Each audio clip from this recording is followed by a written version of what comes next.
So the single family housing market in Calgary is starting to slow down, not to too many people's surprise. Now, people are obviously looking at this, seeing the increase in inventory and the decrease in sales and now the drop in price, and they're going to scream from the roofs saying that the Calgary real estate market is going to crash. We've heard this time and time again. There is a lot of really great economists on the internet that is saying that the Canadian real estate market is probably going to see some sort of recession, which I agree with, right? But is Calgary a part of that actual equation, or are we going to be an anomaly compared to other real estate markets in the entire country? Well, let's look at this, right? We have a steady increase of inventory reaching almost 2,500 homes left over at the end of the month. And we've had a decrease in sales dropping all the way below 1,000 sales at the end of the month, right? Last month, we had almost 1,500 homes left over at the end of the month and over 1,000 sales, which is a very hot real estate market. Well, let's take a dive into some of the history from 2014 going to 2024. 2014, we had almost 1,500 sales and almost 300 homes left over at the end of the month.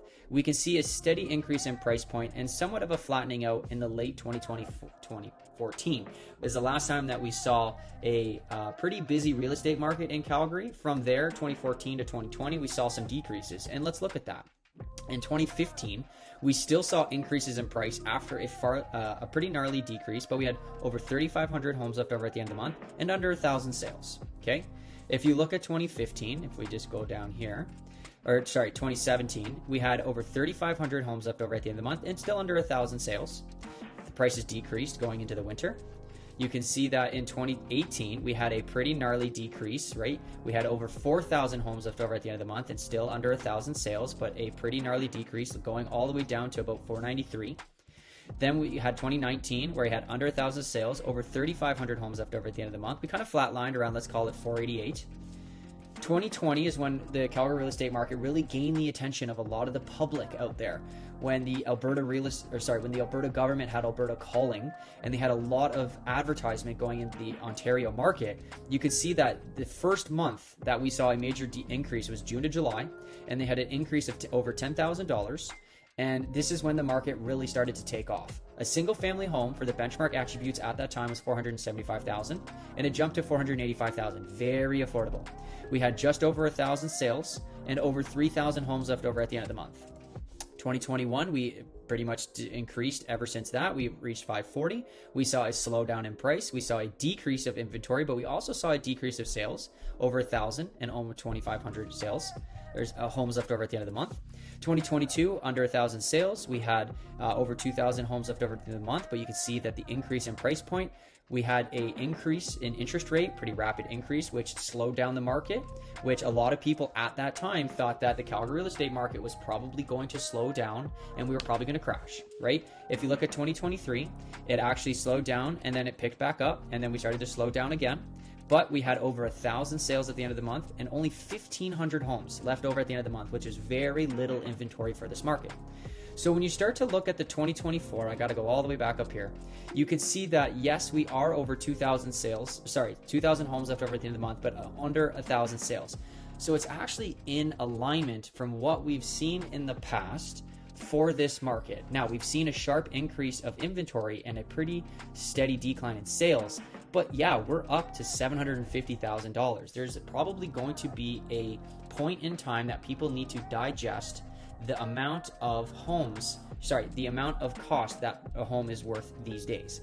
So, am I overly concerned about the Calgary real estate market today? Not really, because we're still under 2,500 homes that left over at the end of the month, and we're still under 1,000 home sales, which is fairly common for September.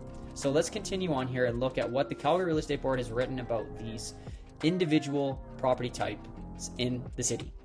The 9% growth in sales over 700,000 was not enough to offset the steep pullback reported for homes priced below 600,000, causing September sales to total of 942 sales, a 17% decline over last year. But remember, last year was a very hot year. It was a record hot year compared to everything else in the last 10 years. Improved sales for the higher price point homes were possible thanks to rising new listings, as that segment of the market is starting to demonstrate more balanced conditions for homes priced over $700,000. As of September, the unadjusted detached benchmark price was $757,000, a slight decline over last month, but nearly 9% higher than levels reported last year. This is not unusual to see some monthly adjustments in the fall, especially following stronger gains in the spring. With tighter conditions being experienced for lower priced products, price growth has also ranged within the detached sector. Okay, so let's look at the overall market and see if this is just seasonal adjustment, or let's see if this is actually going to be the beginning of the end, right? A lot of people are expecting the Calgary real estate market to fall in price. Yeah, we're probably going to have a correction in the winter. It slows down. Not a lot of people are looking at product. It's very common in this market, right? So this is the same information, but in a numerical value, right? So you've got the month of September here.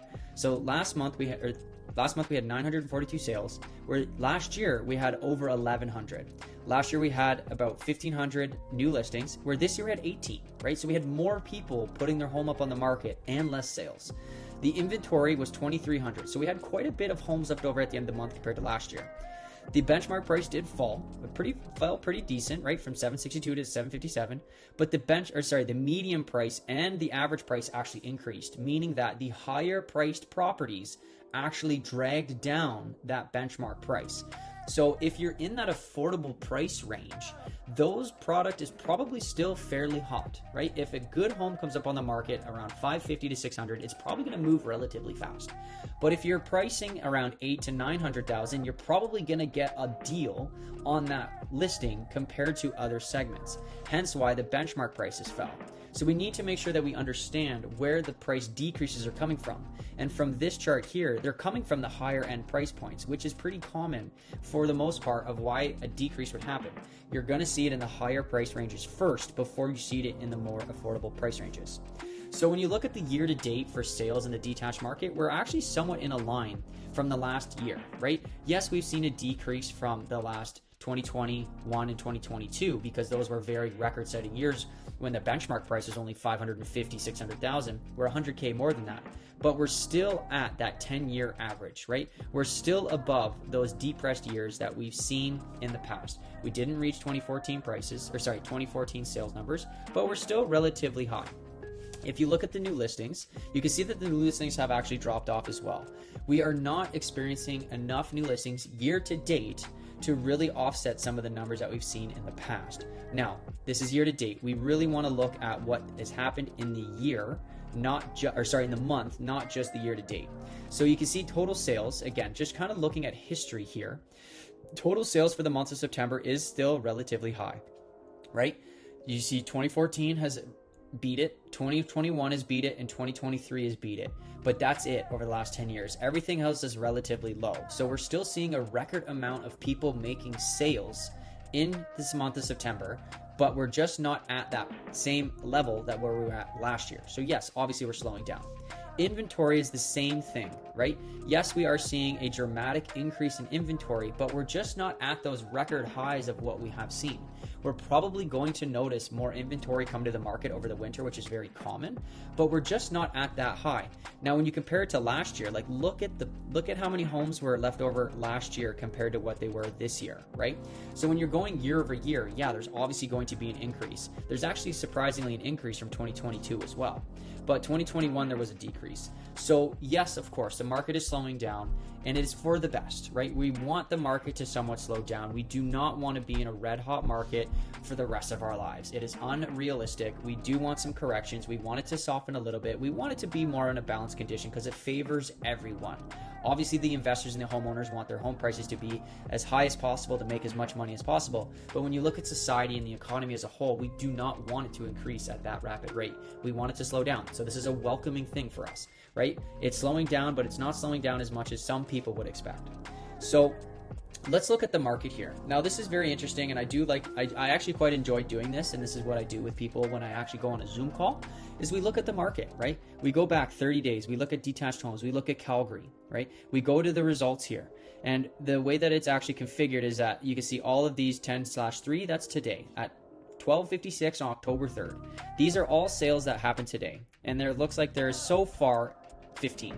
So if we look at this here and we look at the price to new listing ratio, which is not been added to this, so I'm going to add this real quick. We're going to do SP/LP because this should have been added, but it was not.